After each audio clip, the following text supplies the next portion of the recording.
Welcome to the Globetrottin ADs. This podcast is for you, athletic directors, activity coordinators, coaches, and program associates based in international schools around the world.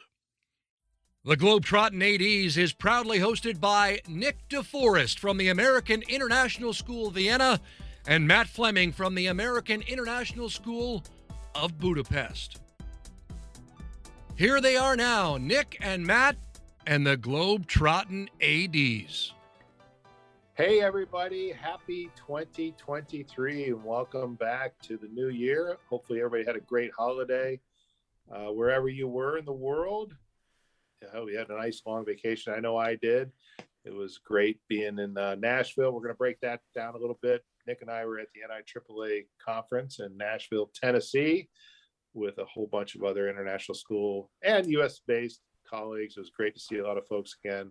And then a little rest, a little R&R over the last couple of weeks, but now we're back into it. And with that comes some more episodes of the Globetrottin AD. So we're happy to be back. How you doing, Nick? Yeah, pretty good. It seems weird to say Happy New Year, but it feels so long ago, but it hasn't been. Only a couple weeks, but yeah, Happy New Year, everybody out there. And yeah, we're back in the full swing. It's basketball crazy in Vienna and exchanges and tournaments coming up. It's hard to think back to Nashville, but it was a great time. Oh, so much fun. As always, a good turnout of our international cohort and, some old, like I said, some old friends from the States. So I think in total, I want to say there's about 100 international school ADs there, roughly. Yeah, definitely up there.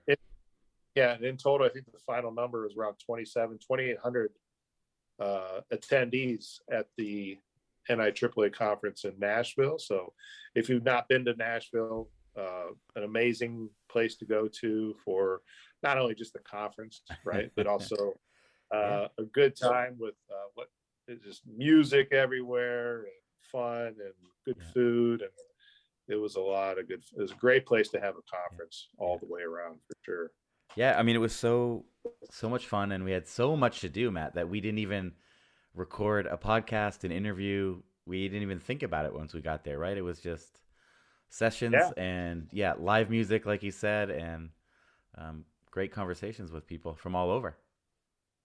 Right. Yeah, a lot of catching up and networking, and the workshops are great.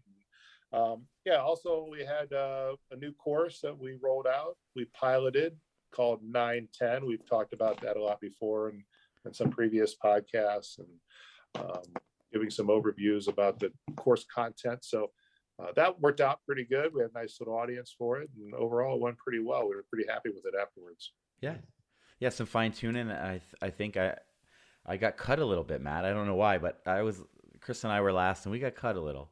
Got a little pressed from the groups in front of us, but we don't need to go into details here of who talked maybe a bit more than they should have. No, just kidding. It was great, and actually, we'll do that again in March in at the CISA conference. So we'll look forward to that. Coming up, but we can hit on that a little bit. But that's coming, CISA conference in Vilnius. With an AD and coach program too. So that'll be exciting. Yeah, right. That's less than 2 months now, so it's hard to believe it'll be here before we know it. But as always, lots of good professional development opportunities and seeing some old friends again and making it lively and topical and always educational and fun. Yeah. No, we'll do something fun there podcast wise as well, for sure. We'll have more time and we have that already on the agenda. So that's good. But hey, going back to Nashville, I definitely want to thank everybody that came to the book launch. The first night that we were there, it was great in a suite. So thanks to Scott Jarvis and Bound for really hosting that thing. And thanks to Wallace from School Rubric for driving all day and night to make it there to deliver some books, hang out, and then drive back to Orlando right away. Yeah, it was a great turnout and a lot of fun. And the meeting Scott in person, we had done a podcast with him, of course, before, and getting to know a little bit about his book and his initiative. It was awesome. Yeah. Good to catch up with those guys. Yeah. Who knew we'd be hanging out from people from Iowa at some point. And there's always someone from Akron in the room, isn't there, Matt? You always meet someone from close by. Yeah, the Ohio folks are never far away, which is weird, but not weird and not unexpected. No. We have someone from Ohio on the pod today, coming up after a little bit of a break. Let's intro that a little. So our first guest of the new year, we're happy to have Greg Sullivan, Dr. Greg Sullivan. He's a professor and program director at the University of Missouri, and he's got a very interesting program he's going to share about with us today. It's the program for positive coaching and athletic leadership. It's a master's program you can get.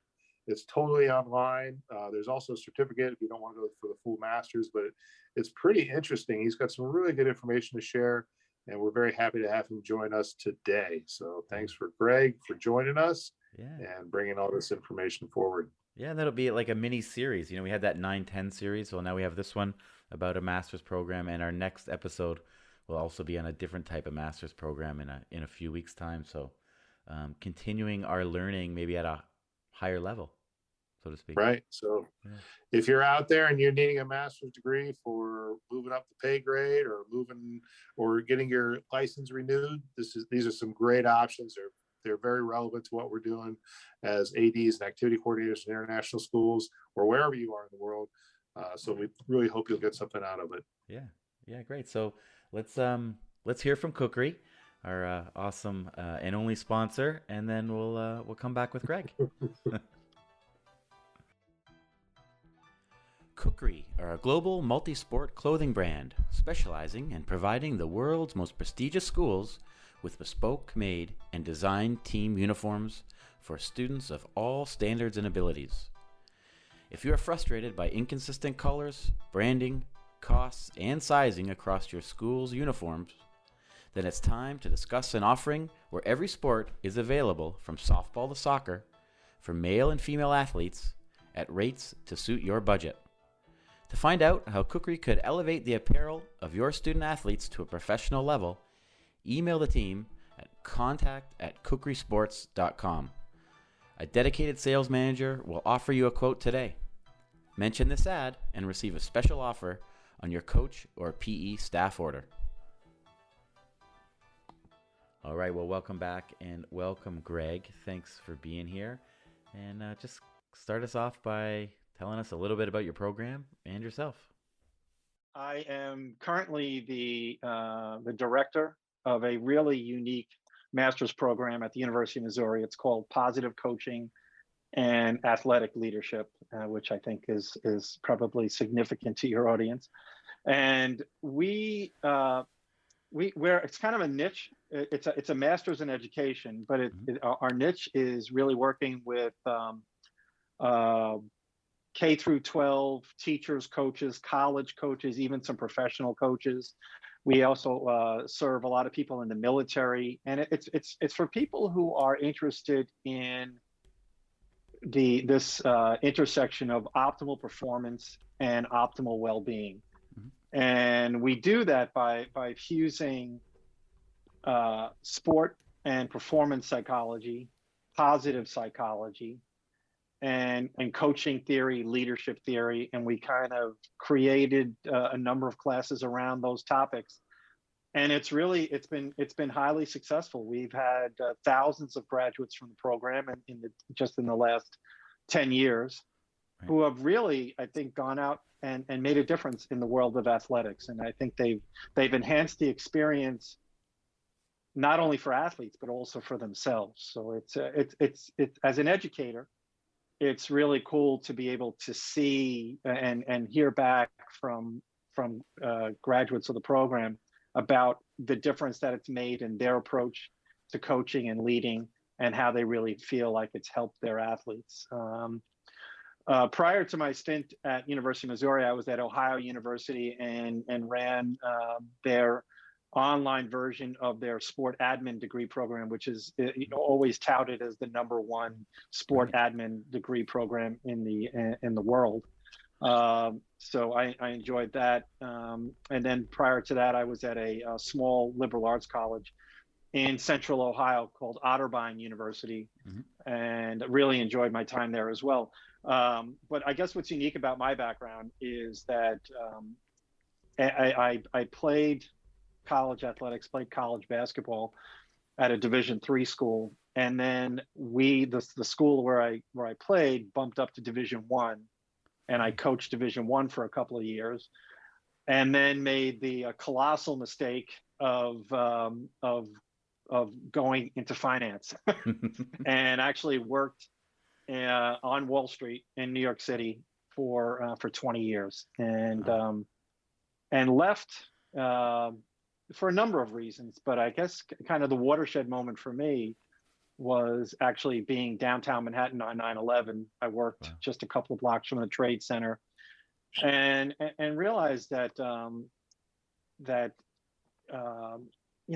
what I was doing was great, paid really well, worked with a lot of great people. Got to see the world on someone else's dime, as we talked about.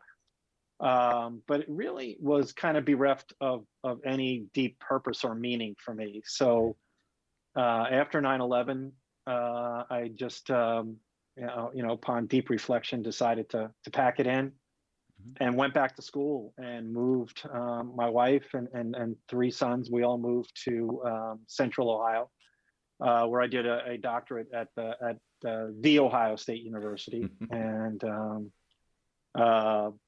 and then it's been this whole career shift ever since then. So it's been a really interesting and worthwhile journey. Wow. Well, great. Thanks for sharing that, the background and how you, I guess, got back into the educational arena. I guess that story you shared kind of shapes, it seems like it fits right along with what you're doing now in your program, and why your program's different than, let's say, the other sport admin type programs that are out there. A bit more context and meaning to everything. Yeah. So I enjoyed my time at Ohio University, but I really found myself more attracted to. So if we look at one of my favorite tools is a managerial grid or a leadership grid, and on one axis it has concern for production, which is really where we lived at Ohio University. That was about revenue generation and marketing and sponsorship and all those things that an athletic administrator would do, as you guys know. And we spent a little bit, not enough for my money, a little bit of time on the people side, the concern for people. And I really find myself attracted to that, to the relationship side of leadership, of coaching, of leading. And so much so that I actually went back to school post my doctorate degree to get a degree in applied positive psychology at University of Pennsylvania, which has really been, I rely on that degree probably more than any other aspect of my postgraduate work. And it's really about the opportunity to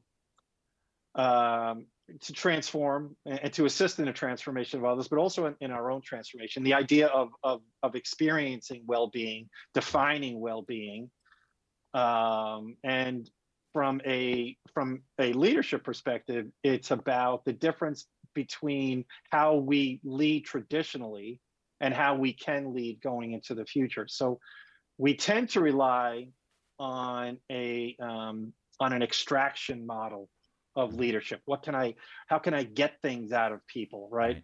As opposed to an unlocking, So I guess the best example of that would be in terms of motivation. So that, in a more traditional model of leadership, leaders would be concerned about, well, how am I going to motivate these people? What can I do to motivate them? I think as we move forward and learn more and use the tools of psychology, it's more about what can I do? How can I assist others in motivating themselves? And there's a huge difference. So the difference between extraction and unlocking, and I think there's just a tremendous opportunity in in that style of leadership and that style of coaching. Right. Wow. Yeah, there's a lot of layers to that, because you got to get people to believe in themselves, I imagine, and kind of do some soul searching or looking inside of what they can do, right? So like what kind of how much in depth do you go into those types of topics when you're in this program?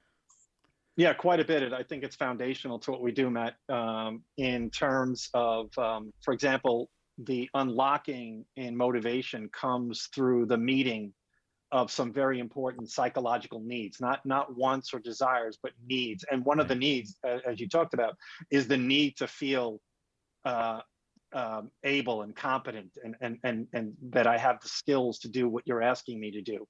And we can reinforce that in a number of different ways for, assist athletes in experiencing, or people who work for us in experiencing that need. Goal setting, how we work through others in achieving goals. I think trust is another important ingredient. The other important psychological needs are the need for belongingness, the need that you actually are in an environment where you have the ability to care for others and to be cared for. That's something that we can do as a leader. And the third important need is the need that we all have for a level of autonomy, that we have some say, some choice, that this idea of psychological safety, that we can be ourselves and we can express how we feel without fear of retribution and things like that. So I think those are ways of unlocking not only motivation, but also well-being, because we're meeting those important psychological needs. Okay. Wow. Very interesting. It sounds really fantastic, the different elements, because I think once you're in a profession like this, or even just coaching, you realize there's so many different facets of roles you have to play. You have to know your X's and O's. You have to, the relationship builder, this servant leader, right? And I think a lot of the programs, at least I know the ones that I've taken, they're all about one aspect, and usually not about this aspect, which really made your program jump out at me. And I'm going to read the whole title, or the degree. I'll read the whole degree out. It says, a Master of Education in Educational, School, and Counseling Psychology, with an emphasis in positive coaching and athletic leadership. And I know it's a lot. I'll put that in the show notes for people, but to me, it just sums up so many aspects of our job in one place that we're really not getting. Yeah, it's a lot to fit on a diploma as well. Yeah. Oh, but that's it. I mean, I feel like I'm a counselor, half the time when I'm working with a high school team, especially. Yeah, I think in full disclosure, if you were, people who join our program are not going to learn a great deal about X's and O's, and they're not going to learn a great deal about that are very specific to their sport, about the production side of things. But they're going to learn an awful lot about the fact that they, by entering the coaching profession, for example, that you are effectively in the relationship business, and that you're not coaching lacrosse players or soccer players, but you're coaching people. Yeah. And so how can I really enable them to feel, and it's almost become cliche to throw this term around, feeling the best version of themselves. So that's where we live, that we want people to experience that feeling. And I think another great benefit of our program is that we believe it starts with the leader, with the coach, with the administrator. That we spend a lot of time in sharing a servant leadership model in the work of Robert Greenleaf. And I think an antecedent to be able to be a servant leader is your own personal well-being. So not only will you learn about well-being of others, you'll learn about yours, and you'll learn that to become the best version of yourself. And the idea that you can't serve from an empty vessel, that self-care is not selfish. You've got to really take care of yourself, and then you're really best suited to take care of others, and you're there, present for your athletes, for your coworkers, and enable them to experience what you're already experiencing. So as an overview of the program, or can you give us an idea of like, maybe is there like a foundation, or are there steps that the program takes that are kind of synchronized in order that you build on, like you build upon as you go through it, or where do you start? If I'm starting in this program, what am I gonna go through? That's a great question. So we do start with an introduction to positive psychology. So we have at the University of Missouri, we have a positive psychology certificate program. So we have a number of courses that we borrow from that program in our program. So you would start with an introduction to positive psychology, what it is, probably students are more amazed about what it isn't than what it is. And so we start there. Then we start with just a general knowledge of performance psychology and things like focus and concentration, grit, resilience, positive self-talk, motivation, things like that, just to get an understanding. And then after that, we kind of roll into a more applied approach. How can we take those tools and actually apply it? And then we go off in a lot of different directions. We look at inclusiveness within athletics. We look at one of my favorite courses is psychology of an injured athlete. You know, how little attention we pay to an athlete that's injured on the shelf. You know, particularly in an environment where an athlete really their strongest sense of identity comes through being an athlete, and what happens when they lose that, you know, even for a short time. We also have courses that deal with our capstone course, for example, is the primary deliverable is to articulate, to write your leadership philosophy statement. You know, what do I stand for as a leader? What are my values? How do I live them? What are my actions? What are my goals? You know, things like that, so that you can actually, you can share with others. You know, you can hand them and say, "This is who I am as a leader." So, yeah, I think there's a lot of different. We do have one course that is dedicated to kind of the nuts and bolts of being an administrator through the lens of positive organizational scholarship. How can we achieve this thing called positive deviance? You know, how can we be an outlier? How can we be unlike so many of our peers, that we're doing things at a higher level, and that with a great concern for the well-being of others. So I think there is the initial courses are really designed to get you into the foundations of things, and then we have a number of different courses. We have a course that's on grit, resilience, and mental toughness, character and ethics in sport. Really, I think really interesting topics for me, anyway.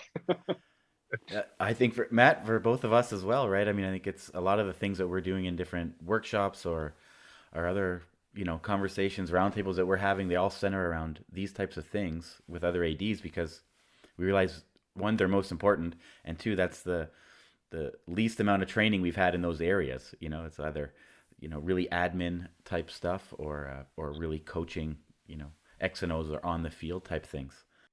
It's funny, we hear a lot about about that kids have changed. It's harder, it's more difficult to coach these days. I think it's just in general that we've learned so much more about people and about through psychological tools, and people don't really respond well to the old school, which can be very controlling at times, and and the expectation that I can be demeaning at times, and people just when given a choice, which I don't think they had much of a choice in the past, they have more of a choice now, and they'd say, well, given the choice, I'd rather exercise some autonomy. I'd rather be dealt with in a respectful manner, and so that's what's changing, and I think a lot of coaches are struggling with that. I'd also like to say it doesn't mean that we're not demanding. Sure. As leaders, as coaches. It doesn't mean that there's not discipline. It does not mean there are no consequences for your actions. All those things still exist, as they should. Yeah. It's just how we do it is a little bit with the concern for their well-being at the same time. Right. Wow. Right. Yeah, I can say there might be a little trepidation by coaches, a feeling of losing a little bit of control, right? If they change their methods, or they think about not doing it the old school way and take on this new approach that uses psychology. Coaches love control, and to the point where I remember a story I read a long time ago. Maybe you guys can relate to this. Maybe these names will be familiar, but when Jeff Van Gundy was the coach of the Knicks, and they had a big game coming up with the Celtics. And he basically locked himself in his room watching film of the Celtics and everything they did, game after game after game. And he came out of his office after being in there for 48 hours, stunk, pasty, his hair all greasy and matted. And he came down, he gathered all the guys together, and he said, "Guys, I've been watching film on the Celtics nonstop for 48 hours. We've got to stop Paul Pierce." It's like, you could have stopped somebody in the street and they would have told the same thing. But this idea of control and how many things we believe falsely are under our control, I think is something that it's really difficult to give up. Right. Yeah. Especially if you've had success. Yeah. Exactly. Exactly right. Yeah.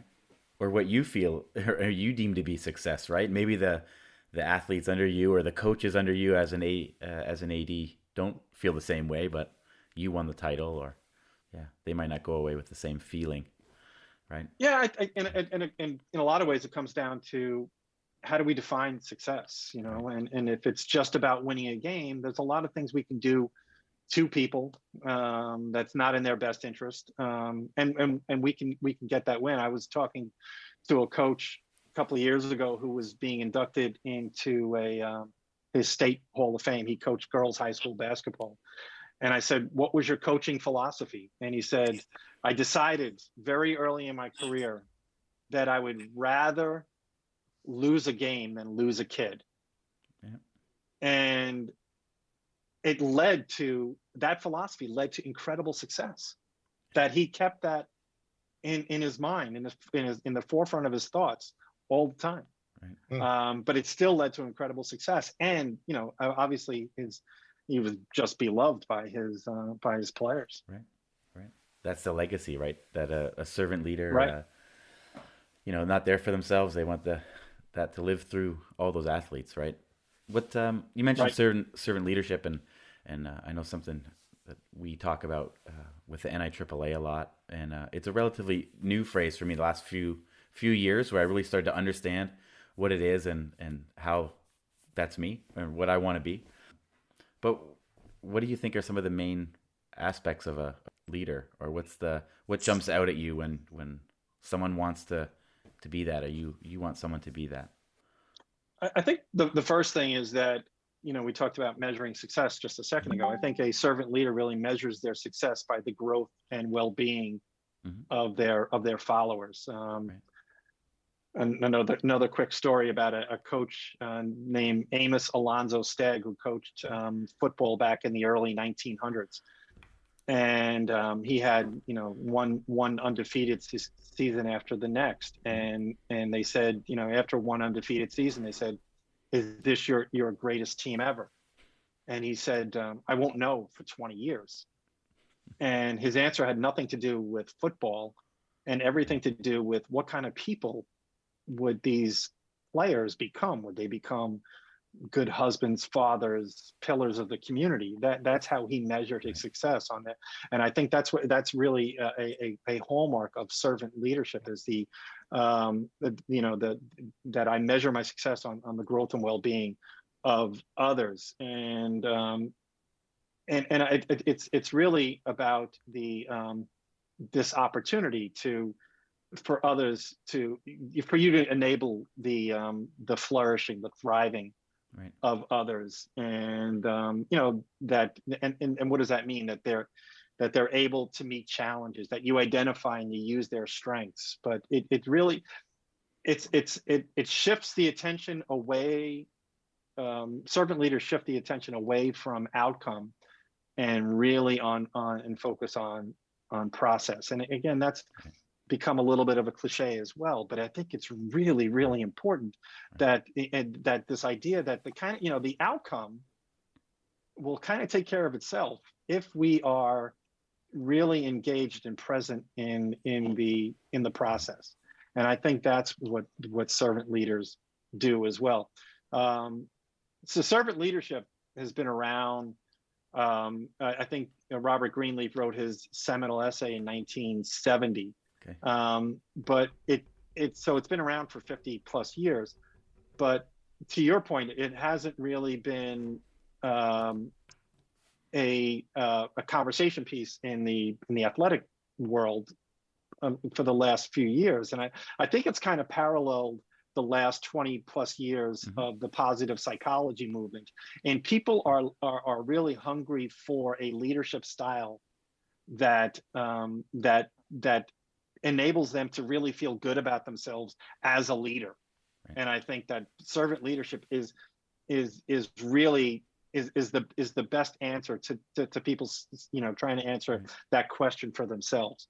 Transformational leadership is close. Transformational leadership is still really focused on outcomes and measuring your success by outcomes, where servant leadership is really about, I am here because of you. I am here to serve you. And I really do see myself as being on the bottom of an inverted triangle, so it's really, I think it's for some people, it's a difficult approach to grasp, right. But really enables the best opportunity to really to enhance one's well-being as a leader. And I guess that's the stumbling block for many people, right? Is it's not measurable, or at least not measurable right now. And you really got to trust the process, and what you're doing is, there for the long run and for the long haul of that person. Right?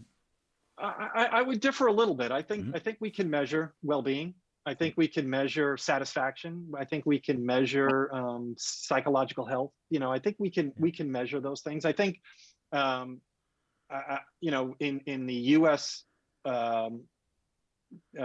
Sporting world right now, particularly at the college level, we see that kids have the opportunity to transfer without having to sit out a year. So I think we can start to measure that in retention. Yeah. That if coaches really want to retain their players, they want to create an atmosphere where they really feel like this is a good place for me. And not looking, at another program, maybe that's better. So retention, I think, is another way to measure it. Right. So I think there's a lot of different ways that we can actually measure well-being and growth. Right. Well, great. Yeah, that's great. Well, do you think there's other programs out there like yours, or do you know of them? Because I know really a master's of education that centers, at least in a lot of ways, around athletics, just jumps out the page at me, and I would think jumps out at so many international school coaches and ADs, because all we hear about is the admin ones, like your previous university, and I went to Western Kentucky, and some friends took a course at Grace. Are you unique, or are there other programs around the country like yours? I think we're pretty unique. I think that offering an MED is a real competitive advantage. For guys in your field, that an MSA or whatever it's called is a great degree to have. But I think that in the education field, to have an MED from in our case, from a school of educational school and counseling psychology, I think is just, and particularly where we're heading. Right. We're really heading in the direction where this is not going to become less important. Exactly. This is going to become increasingly important, in terms of that what can I, I am equipped, I am educated in providing the best experience for athletes and for coaches as an administrator. I think that's a huge competitive advantage, rather than I'm really capable at making sure that schedules are and travel and officials are all everything's arranged. Sure. That's important. I'm not Yeah. I'm not discounting that at all. But Of I course. think the next level stuff is really about, particularly with the mental health issues in athletics. They're becoming more apparent because athletes are more willing to share their struggles. There's a prominent player last week, University of Iowa, said he needed to take a break because he was struggling with anxiety. Wow. And we're starting to see more and more of that. And I think the first question is why, why are we seeing more of that? But what's driving those psychological health issues? It really is. It's a really deep dive into what makes people tick, how you motivate people. It's fascinating. Like, even just the certificate sounds pretty cool. Like, I'm in that, because I mean, I'm assuming you could get graduate credit for that as well.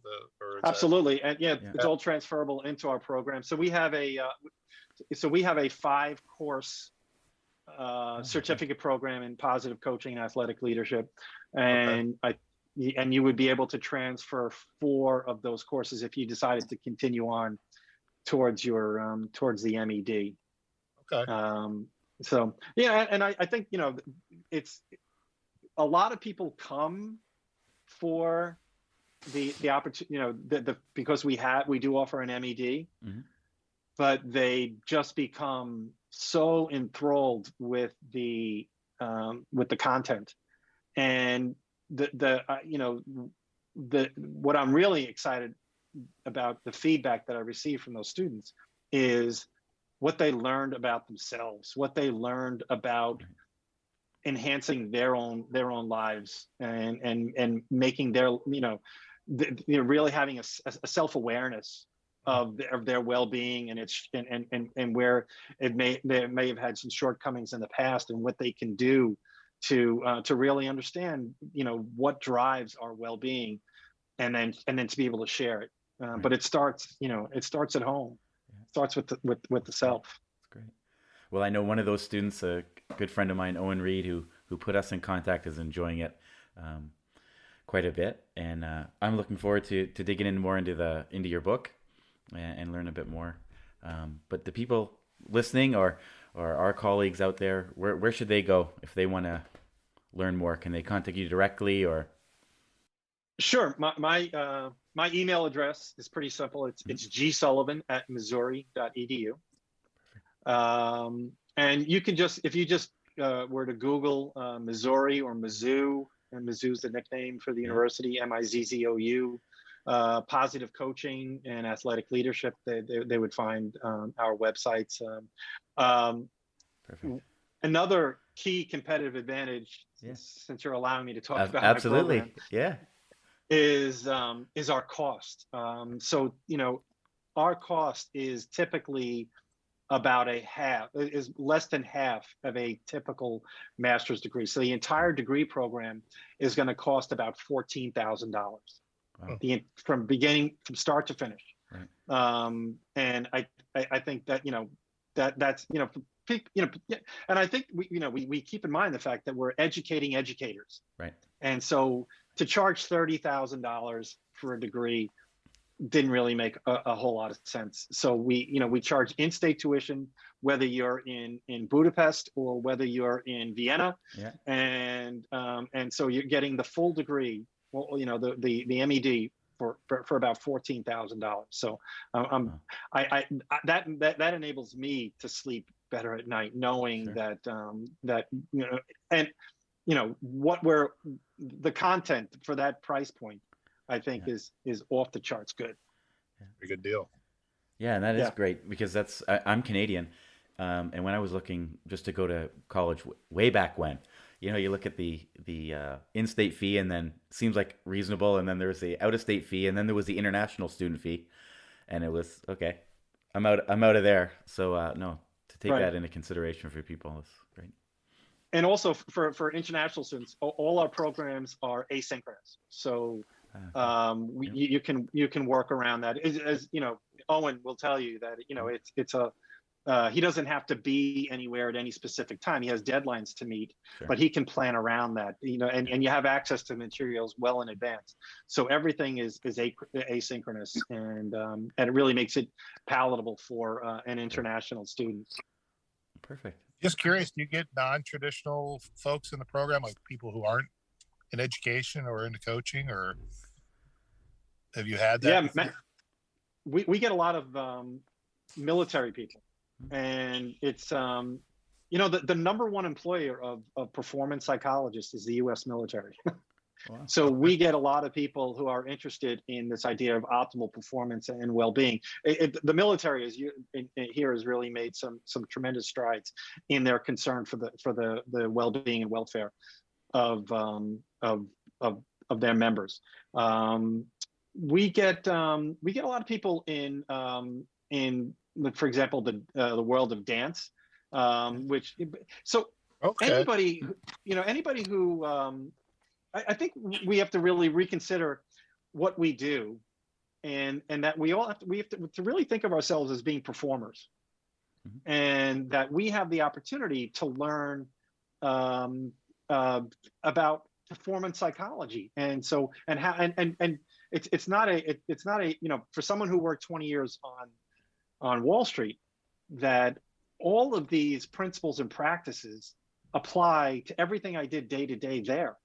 Wow. And so I think so. I had a medical doctor that just finished the degree program because he wanted to work better with his patients, and so it's that type of thing. Yeah, that's interesting. That really brings so many different people together, because it is. I think coaching is, you see it everywhere. My wife's an occupational therapist, and she asks me questions about how I deal with students on my team or coaches that are working for me, and she relates it to her patients, and her colleagues. And we just had a PT finish the program as well. There you go. So, yeah. There you go. Yeah. Well, great. Well, thanks for sharing a bit about your program, about the topics in general, whether anyone wants to go to Mizzou at all or not. Some great things there and a great conversation. So thank you for that. And you mentioned at the beginning how when you were on Wall Street, you traveled on someone else's dime, as Matt and I do often.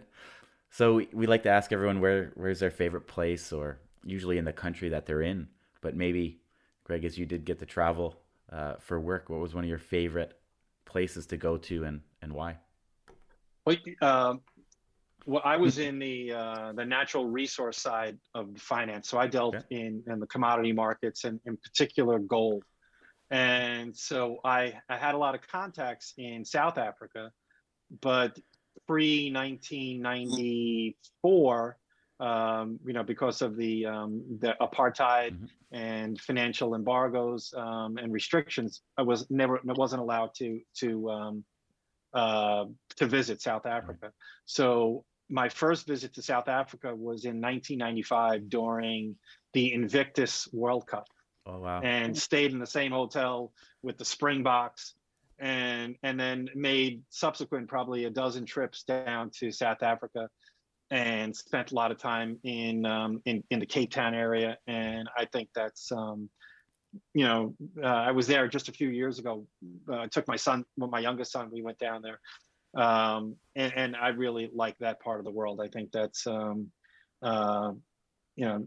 the people, the beauty of the land, the many different cultures. Right. I think that was probably the highlight for me. A kid from Brooklyn to be able to spend that much time down in South Africa was really a treat. Absolutely. Yeah, it would be cool. That's still on my list. Yeah. Great. All right. Well, thanks again, Greg, for joining us and all the insights you've offered in the program. It sounds really very interesting, and we learned something new today, and I'm happy to take that with me for the rest of the evening. And we look forward to finding out more about it. For those who are listening, you can find it through our website, and you'll have some more links there if you're interested. So all the best, and thanks again. Yeah, appreciate your time. It was great spending time with you both. Until next week, this has been another episode of the Globetrottin ADs.